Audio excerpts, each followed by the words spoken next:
Well, so guys, out here now we are doing with the B part of the chapter. The main part of the chapter is this B part only actually. So most of the questions in the exams you will see they come from the B part only. Okay, so see now first thing that we are going to learn now is about a fuse. So we have to learn about what a fuse is, what is it, and what is its function. So let's say out here you have a live wire. So as I told you earlier also, live wire is at what higher voltage, that is 220 volts. Live wire is the one which carries the current from here. There is another wire out here which is a neutral wire, which is at what volts? 0 volts. So what does a neutral wire do? It will take the current back from the live wire. Now when the current is flowing through the live wire, out here they install a fuse. So this is a fuse. You have to just make this sine wave. That's a fuse. And say then this is your some appliance out here, a bulb or something, like heating filament of a bulb, and that's your fuse. Now whenever they put a fuse out here, see first all these appliances, as we've learned, they have got what? A power rating. So say your these electrical appliances have a power rating of say 4 ampere. Okay, so the current from here will flow through the live, through the fuse, through the appliance, then through the neutral wire, and then complete the circuit. That's how your appliance will start working. But now what is important here is to make sure that we do not exceed the current. We do not make it like, say when they say appliance is rated 4 ampere, it doesn't mean it will get damaged at 4.1 or 4.2 ampere. It can withstand a few more amperes, like say 5, 6, 7. But if you're increasing the current 12, 13, 15 ampere, then your appliance will get damaged. So what do we do to protect our appliance? We have to make sure that the current which is reaching the appliance do not exceed beyond its capacity. Say for example, I am using a fuse of say 5 ampere. Means what? I have to make sure I am not passing current more than 5 ampere. And if by any chance the current becomes more than 5 ampere out here, it should break the circuit. Break the circuit means what? Now the current should not reach to the appliance. Now how to achieve this? So what we do first thing, notice that you have to use a fuse of a slightly higher rating. So if it is 4 ampere, I have chosen what? 5 ampere. Now how this fuse will work? This fuse will work because it has got these two properties. We choose such a material which has got these two properties. One is it has got a lower melting point and it has got a higher resistance. Lower melting point and higher resistance. How does this help us now? So in a lower melting point now, when you're passing the current, let's say the current starts increasing. If the current will increase, it will, due to higher resistance, it will produce what? Heat. And if the heat is produced, then your wire will melt. Correct? That's how the low melting point is important for us. I'll repeat once again. If the current exceeds in this wire, so if there is more current, then due to higher resistance, it will produce heat. And due to this high amount of heat produced, what will happen? Due to the high amount of heat produced, the wire will melt, as it has already got what? A lower melting point. Okay, so that's how it will break the circuit. Now which material do we choose for this purpose? So we choose an alloy. You already learned this also in the previous chapter. We use an alloy of lead and what? Tin. So Pb and Sn. So this alloy have these properties of lower melting point and a higher resistance. Okay. So if they ask you what's the use of a fuse, it is a safety device so that you can limit the excess current or limit the current in an electric circuit and hence protect your appliance. Now on what principle is this fuse working? So this fuse is obviously working on what? Heating effect of current. Meaning when you will pass the current through this, what will happen? A heating effect is produced, and that's why the fuse will melt. Now the rise in temperature of the fuse, when you pass the current through it, there is a rise in temperature of the fuse wire, right? So what are the factors on which it depends? So it depends upon the current, it depends upon the radius or the thickness of the wire on both of them. So if you remember, thinner the wire, more will be the resistance.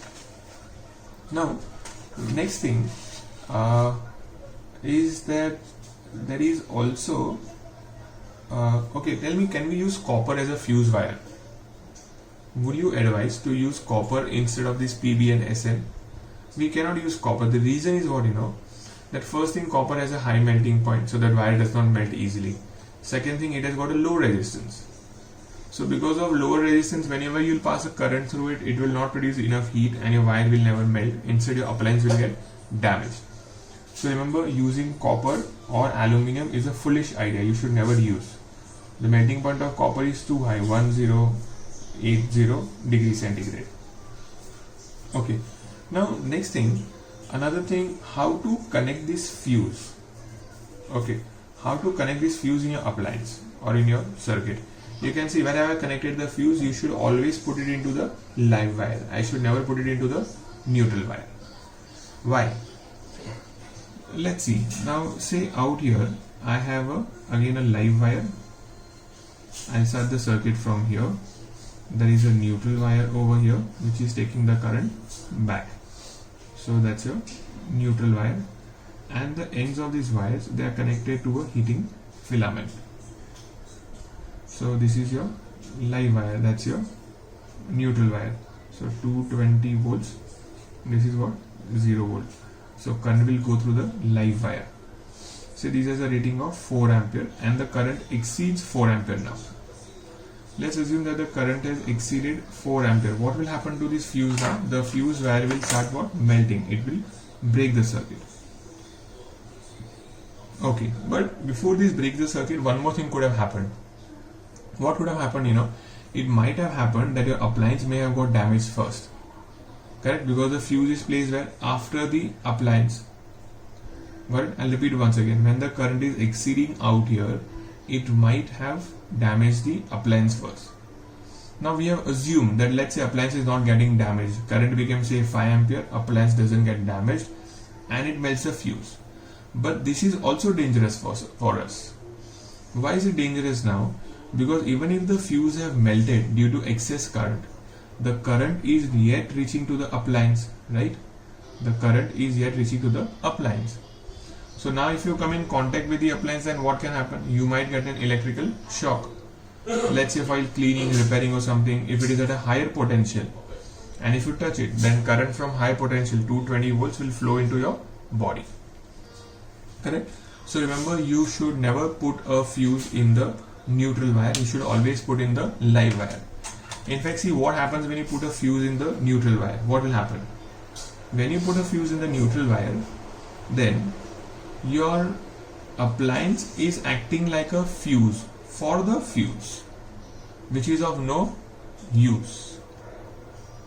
Remember, so you should always put the fuse only in the live wire. You should never put it into the neutral wire. So they might ask you to draw a diagram and show them. I've already done that. Now usually the fuse which we use at home now, they are of two ratings. There are two types of fuse. Because there are two types of, you can say, like the appliances in a house, or two types of circuits in a house. What are the two types of circuits in a house? One is called as a light circuit or lighting circuit. Okay, it is called as a lighting circuit or light appliances, and one is called as a heavy appliances or for power circuit. So power circuits are the one where we are using heavy appliances. Like when I say electric geyser, electric iron, electric oven, ACs, these all come into the power circuits. It needs a higher current, so they might draw current up to 15 amperes. So here what do? I make sure that the fuse rating which I am using should be of up to 15 ampere. Whereas light circuit, like for fan, bulb, tube lights, smaller appliances and all, we make use of a lighting circuit where the current is very low. Got it? So here we can use a thinner fuse, and here you'll use a thicker fuse. Remember, here you'll use what? Thin fuse, and here you'll use what? Thick fuse. Got it? So these are the, they can also ask you that why we use a 5 ampere fuse in lighting and 15 amperes. You have to say that here you are using heavy appliances. Give examples. and hence they can draw very high amount of current, and hence it is necessary that we put a fuse of up to 15 ampere. Okay, in fact they can ask you that sometimes we do not use a fuse also in lighting circuit because they draw less amount of current, so it's not really dangerous for us, and also you do not come in contact with these appliances. For example, if I want to put on a fan, I don't need to go and touch the fan, I have to just put a switch on, correct? So like certain appliances, for example laptops, they don't draw high amount of current, but you still need earthing for them. So we'll have it later also why we do earthing, but the reason is what, for earthing, so that because it's a laptop, it is supposed to be in contact with your body. So if it is in contact with your body, to not take any chance of leakage of current, we provide the earthing also, so that in case there is a leakage of current, the current will flow back into the earth. Okay, so fine. And the last thing is that remember the current rating of the fuse at the distribution board is how much? 30 ampere, and the company is how much? 50 ampere.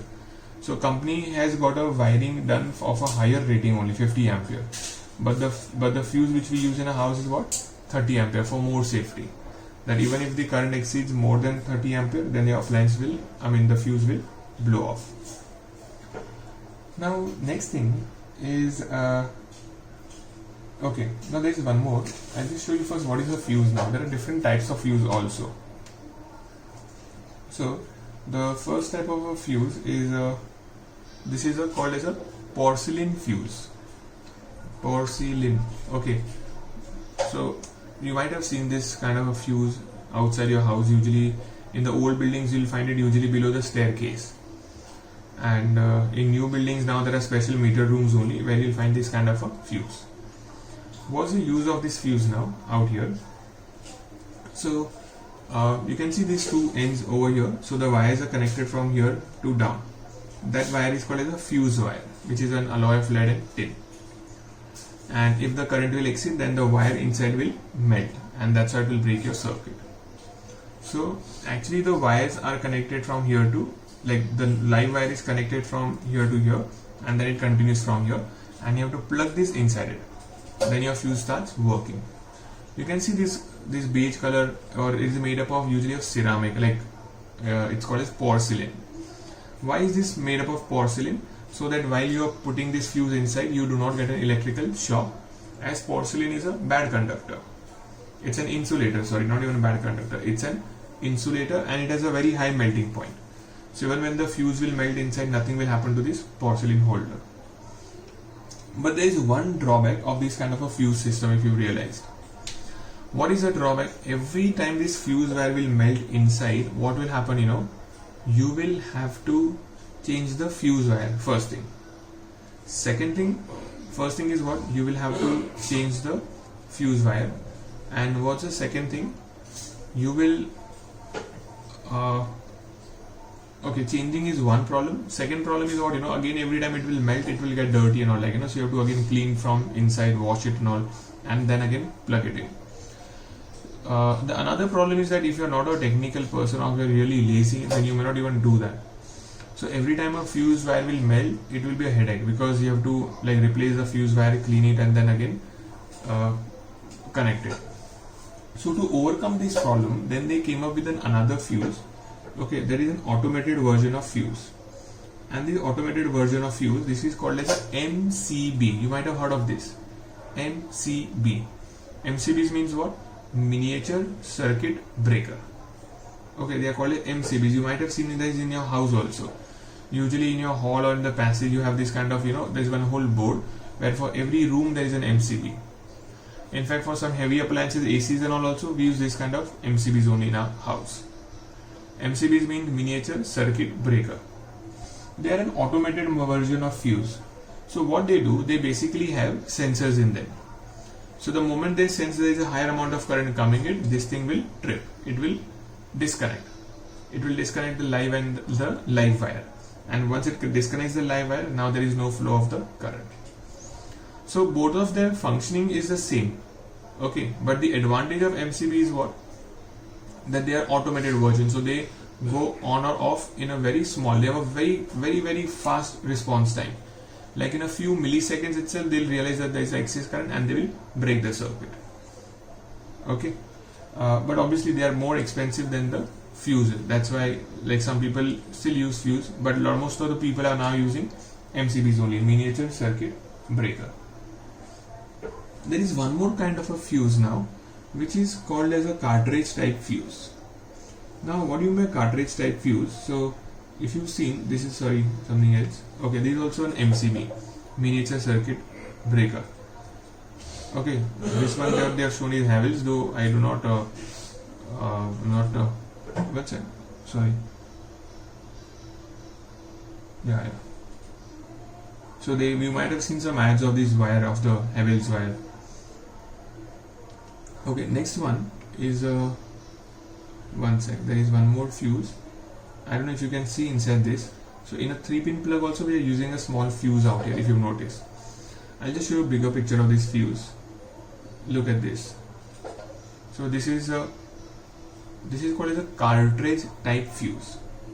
It's a cartridge type fuse and it's a 5 ampere fuse out here. I think they have marked. I'll show you there's one more picture of this.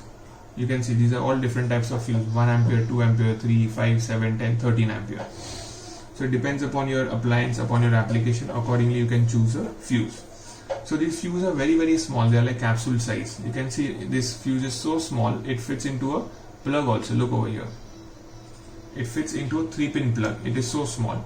So if you keep it on your tongue and just have some water, you can also swallow this fuse.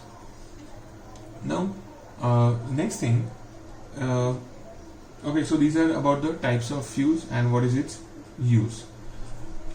Can you tell me which appliance draws which appliances draw the more current? So all those appliances now which is related with heat, usually they consume more amount of current. Like you can say electric iron, geyser, electric kettle, those tea maker, coffee maker, electric oven, room heaters, etc.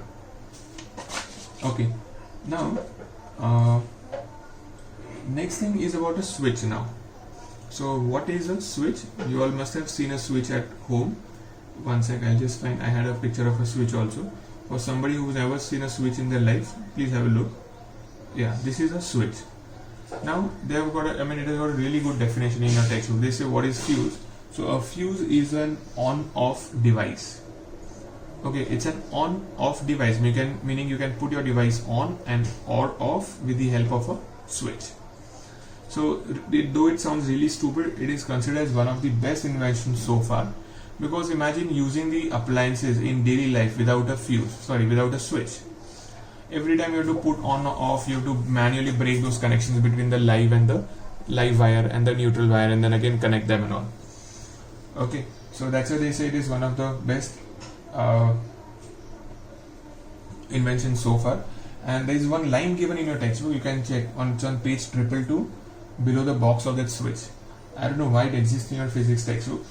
They have mentioned that switches are of various kinds and they are made in many fascinating designs so that you can match them according to your furniture. Okay, so now in fact a lot of people they choose according obviously to the furniture or the colors of the wall and all.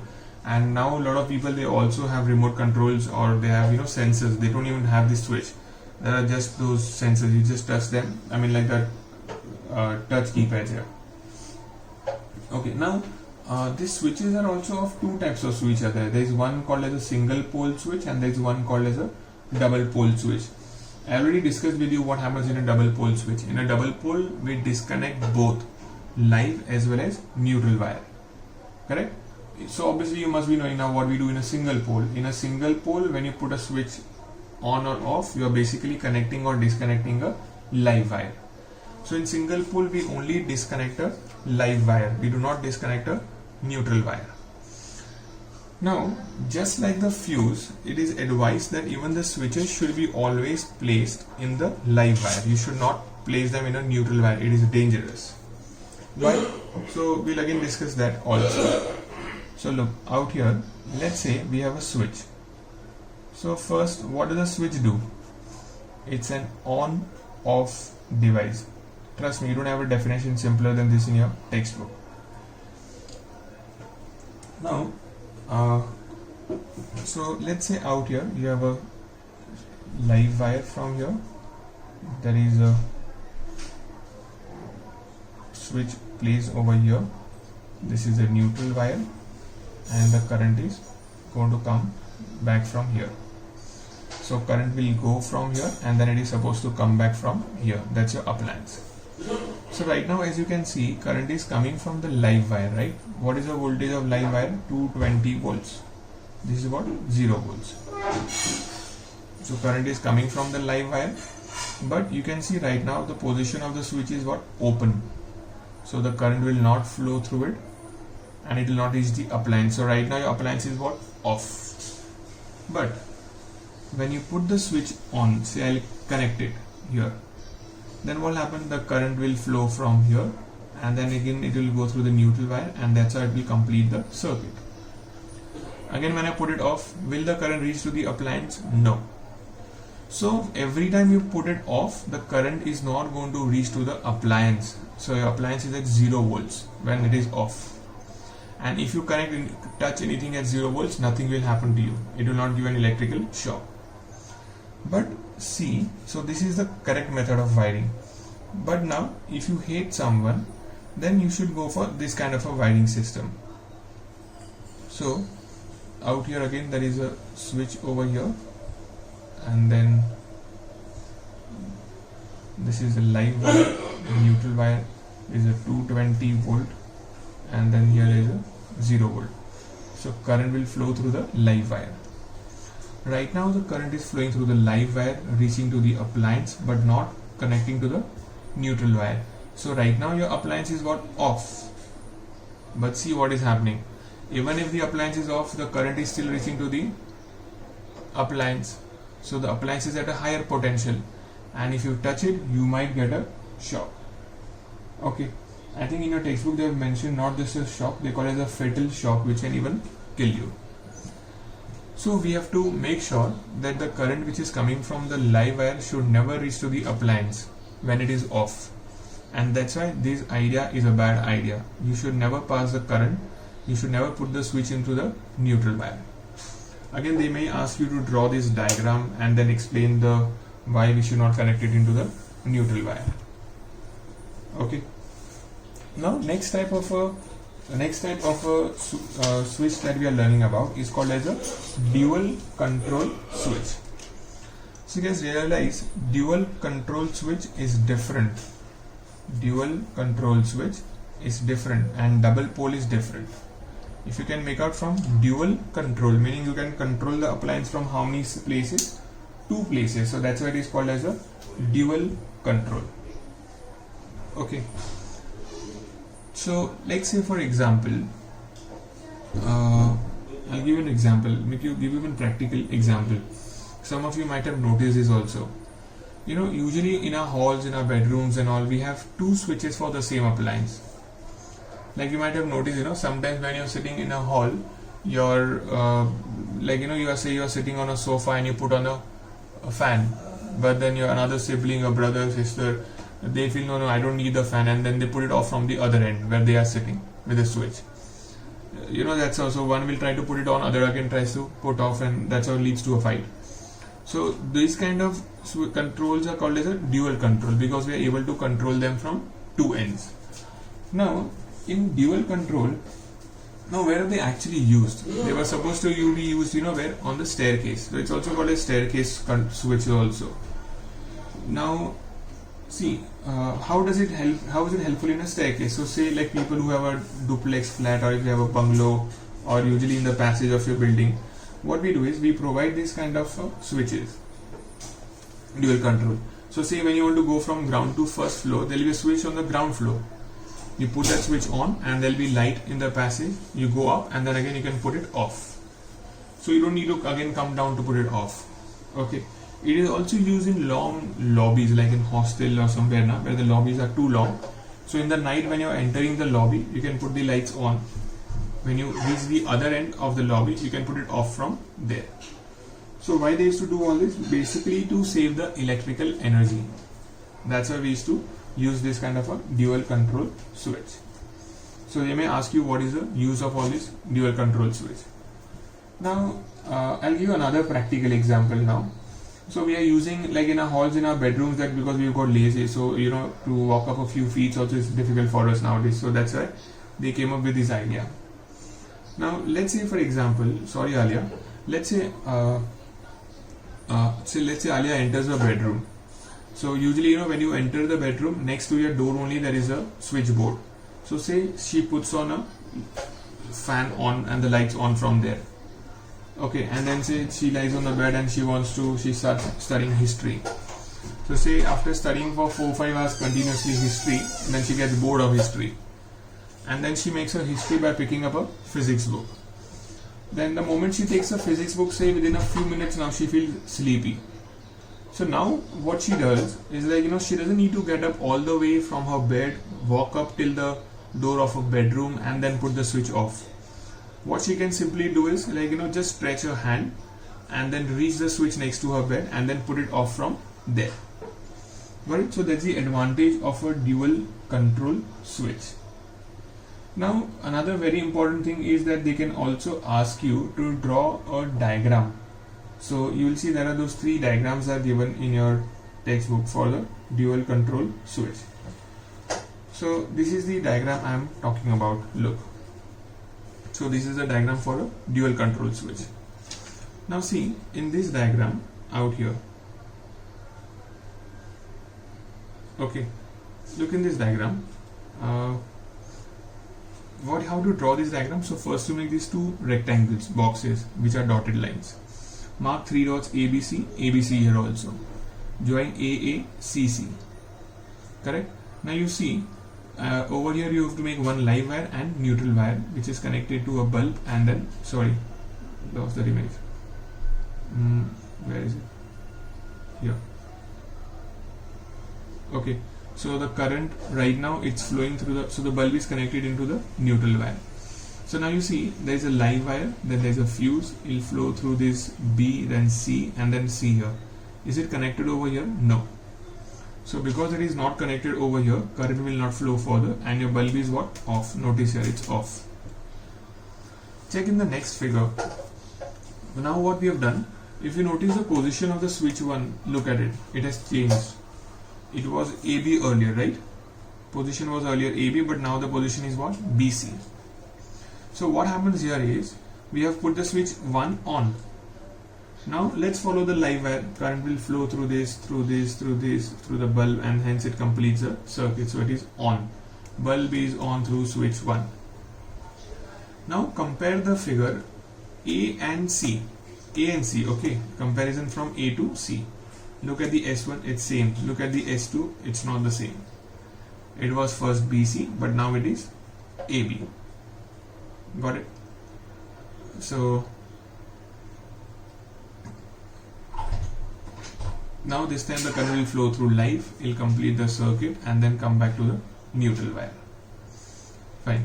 Now next thing, so that's about the circuit dual control switch. Again, very important. You can see it's a 3-star question, so they can always ask you to draw this or ask you to state the application, what is the use of a dual control switch. Now next one is the earthing. That why do we need earthing? First, there is something called as a local earthing. So I don't know if you remember, you had it probably in the 8th standard. Local earthing is what in all the buildings, when they make the buildings, they provide a provision for earthing in a building. So first they'll dig a hole down in the building like a few meters deep inside. Then there will be a thick copper plate which is kept at the bottom. See something like this here, what they've shown. There is a thick copper plate placed over here, and there is a wire, and that wire goes to your kilowatt hour meter room, and then from meter room to all the other houses. So basically, whenever you've seen a 3-pin, like there are 3-pin sockets, you might have seen one pin is bigger. That's basically the earthing. So we'll discuss about the pins and the plugs and all later on. Now, so let's first. So that is about a local earthing. So what's the use of a local earthing? That in case of a short circuit, if there is too much current flowing through it, the line through the live wires, then that current will be taken back into the earth. And remember, earth is at a zero potential, and because earth is at a zero potential, it can take the current easily. And it can just, you can say it's like it absorbs the current, and there will be no increase in the voltage of the earth. Now it is necessary that we do earthing for all the appliances, not sorry, all the appliances, for some appliances in our house. Why do we need to do the earthing in our house into some appliances?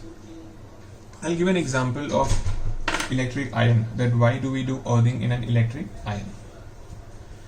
So guys, I'll just write down here electric iron, because otherwise you may not be able to make out what I'm drawing, whether it's an electric iron or not. So say out here you have a electric iron.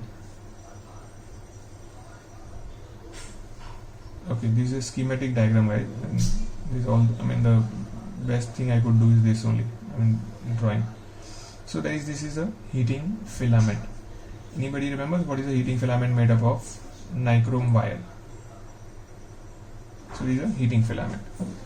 So say there is a live wire, there is a neutral wire, current will flow through the live wire, it will flow through this, and then it will come back through the neutral wire.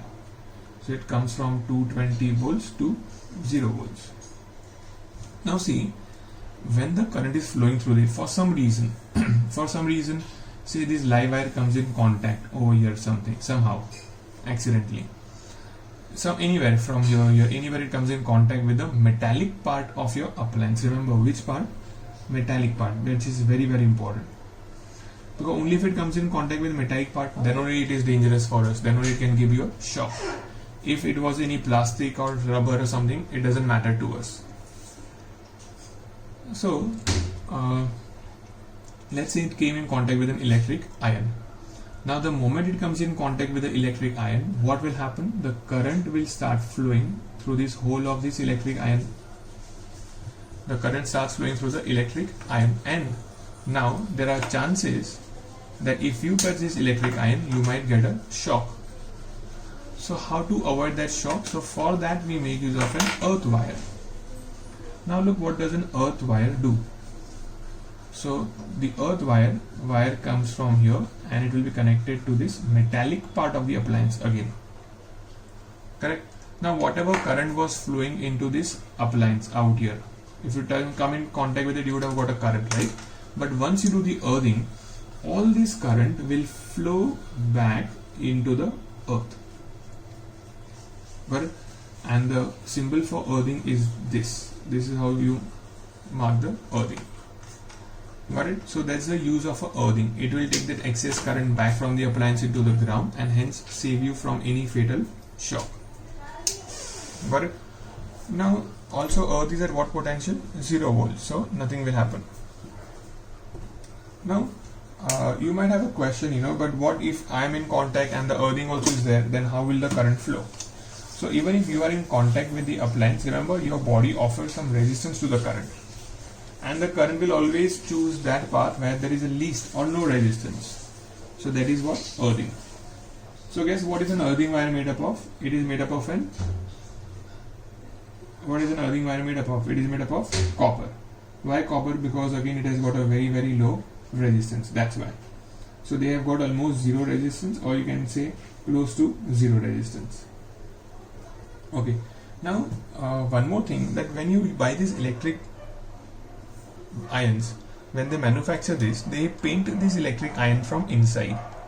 Again, why do they paint it from inside? So there is no corrosion something inside the iron, that's why. So they say that whenever you're putting an earthing wire on this, what you have to do is you have to first scratch the paint. Like say there is this paint on this ink pen. I have to first scratch and remove this paint and then put a earthing wire on it. Why?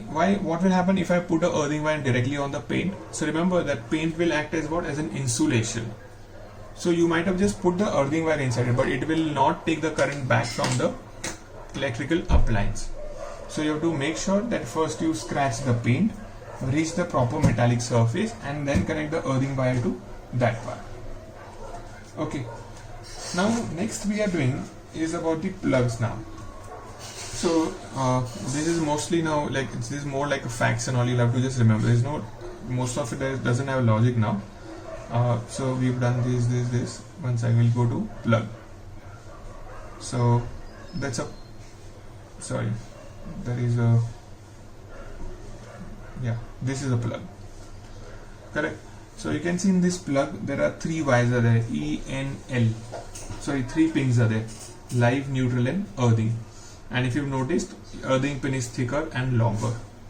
So they may ask you that why is this earthing pin made thicker and longer? Why? So the reason is what, if by mistake, okay, even if by mistake you would have put the earthing into the live. Look, if this earthing pin was by mistake put into the live wire, what will happen? Once you put into the live wire, the current will start coming through it. It will go through the earthing wire, and then you are giving current to the appliance. So now you are preparing for a shock. So if you want to play a prank on your friends, what you should do? Interchange the wires from inside. Connect live to earthing and earthing to the live inside the appliance. So the moment he'll plug it in, what happened? The current will flow through the earthing into the live wire. Sorry, the current from the live wire will go through this earthing pin and eventually to the appliance. It is dangerous, obviously. Okay. So why do they make it thicker? So that even by mistake you don't put this earthing pin into the live. And why is it made longer? So that earthing connection takes place first. Because if earthing will take place first, it means then you're ensuring that the safety is done first. So in case there is a leakage of current or something, you will not get a shock. Okay. Now, next thing is also, if you notice one more thing out here, you can see there is a small slit out here. There is a small slit. Why that small slit is there out here? This is for a spring action.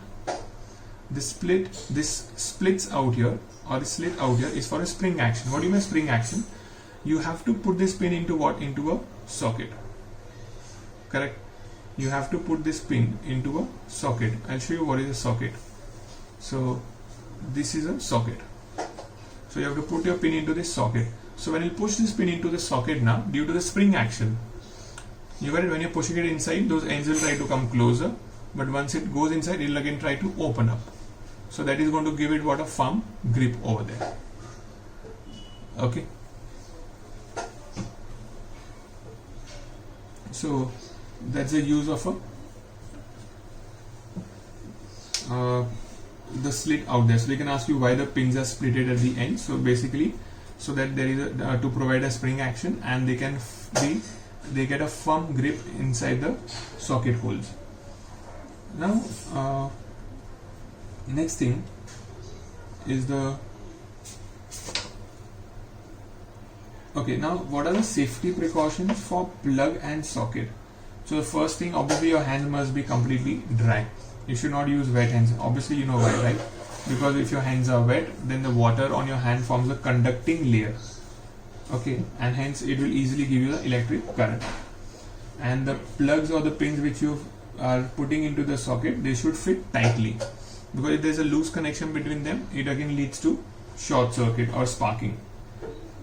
Okay, sparking means what? Like when you get positive and negative terminals closer, or live and neutral closer, you can see one spark between them. That's called as a sparking.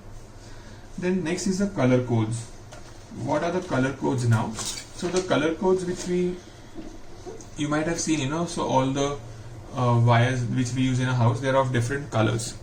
And you must have seen that generally of these colors only. You will not get like other colors. Like say you will say I want a purple is my favorite color, or hot pink or something. You don't get those colors. Again, the reason out here is what? These are color codes. They're made for what? So that whenever somebody is done the wiring in a house, and say after 3 years, 4 years, again you want to change the wiring or correct it or something, repair it, then the person who's come to repair your house, to repair that wiring, should be able to easily identify those wires. And that's how you follow this color codes for them. So if you notice, there are two kind of color codes, old and new. New is also called as what? International convention. So in the old one, you can see live is red, black, the neutral is black, earth is green, and same for in the international, live is brown, neutral is light blue, and earth is green or yellow. So again, they can ask you to fill up the this box or in some application. Okay. And see the use. Why do we need these color codes? So the color coding of wires, this one, the color coding of wire helps us to connect the switch fuse socket, etc. through proper wire in the circuit of house wiring. Okay, so that you do not mismatch the wires, that's why. Then you can see the next kind of a wire they have shown. Those are the high tension wires. So high tension wires are basically those wires which have a capacity to carry a very high amount of current, and that's why they are called as what? High tension wires. I'll show you a picture of a high tension wire also. Yeah, so this is how they make a high tension wire. So in a high tension wire, what happens is, you can see there are four, like in this one there are 4 wires. There could be more number of wires also.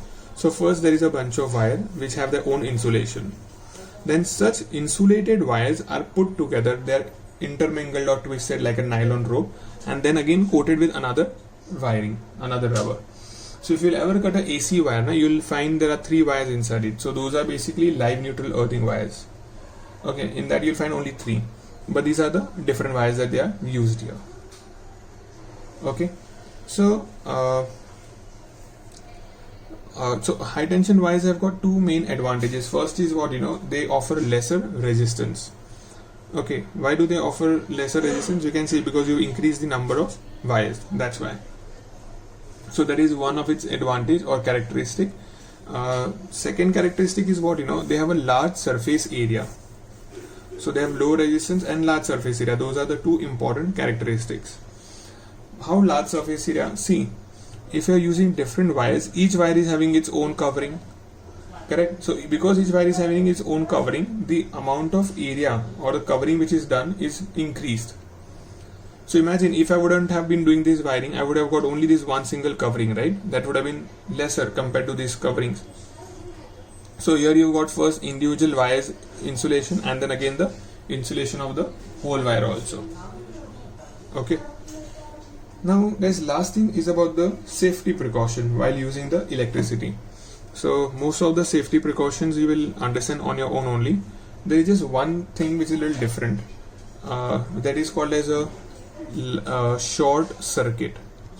Okay, rest all I think if you read, like probably what is overloading. When there is excess current flowing through the wire, then it is called as overloading. It can happen because if you are trying to plug in too many appliances in one switch. Like there are these multi-plugs, if or those extension boards. Sometimes you try to connect 3-4 appliances in the same, like electric iron and then something else, some other music system, something. So when you're putting too much load on that, then it's called as overloading, because of which it draws high current and then again lead to fires. You should provide earthing. So this, you can read all that part. Just one thing I'll explain is about the short circuit. What do you mean by short circuit? First of all, it is called as a short circuit, not shock circuit. Some people do call it as a shock circuit. Now what happens in a short circuit? Let's say the current is supposed to flow from live through the appliance and then to the neutral wire. Now due to some problem, let's say the live and neutral came in contact. Okay, the wire started melting, or due to aging it became brittle, and then the wire cracks and then they came in contact. Once they both come in contact, what will happen? Current will flow from live, then through this, and then back to this neutral wire. That's how it will complete its circuit. Got it? So,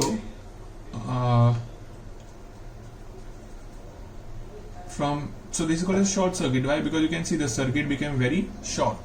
It is not going through the the path or the route. Now whenever there is a short circuit, there is a sudden spike, there is a sudden increase in the current. So why will the current suddenly increase in this live wire now? Think about it. Whenever there is a short circuit, there is a sudden increase in the current in the wires. Why? So this happens because when the circuit is short, you notice now there is no resistance in its path. So because there is no resistance in its path, what will happen? There has to be an increase in the current, and if the current will increase, then it will produce to heat, and that will eventually lead to what? Fire. That's why you must have heard the news, or must have seen at times that some buildings or offices catch fire. That is because of this only, short circuit. Now the next part we are doing is a problem on page number 227.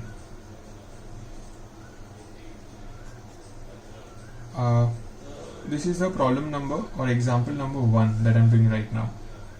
They have said an electric motor of power 3 kilowatts. 3 kilowatts is how many watts? 3000 watts. Is to be operated at mains of 220 volts. So the voltage is equal to 220 volt. Find the current rating of the fuse. So first we'll do the first part. Find the current rating of the fuse. Find the current rating of the fuse to be connected. Okay. So what fuse should I use here? So first what I'll do, I'll find out the current. What is the safe current it needs to work? So we'll use the formula P equal to V into I. 3000 is equal to 220 into I. So on solving, your I comes to 13.6 ampere. I'm taking the answer directly from there for now. Now if you are having a 13.6 ampere current, remember I told you there are two types of fuse in a house, 5 ampere and 15 ampere. Tell me which one will you choose? You will choose 15 ampere. If I use 5 ampere, it will be too safe for your appliance. So safe that your appliance will never start only, because every time you put it on, your fuse will blow off and current cannot go only further.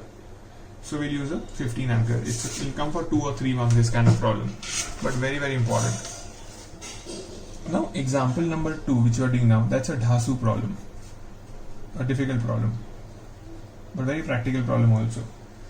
See, they are saying a house has a main fuse of 5 ampere rating.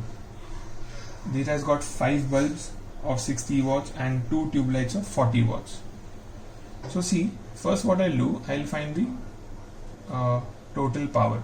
So there are 5 bulbs and then there are 2 tube lights. I'll just check once again. 5 bulbs and 2 tube lights. Yes. So 5 bulbs of how much? 60 watts. 2 tube lights of what? 40 watts. So it will be 380 watts is the power. Okay. Now, so they're asking us how much current will it draw. So use the formula P equal to V into I. So 380 is the power, voltage is 220 and into I. When we'll solve this I, it will come 1.73 ampere. That's the current it draws. Now,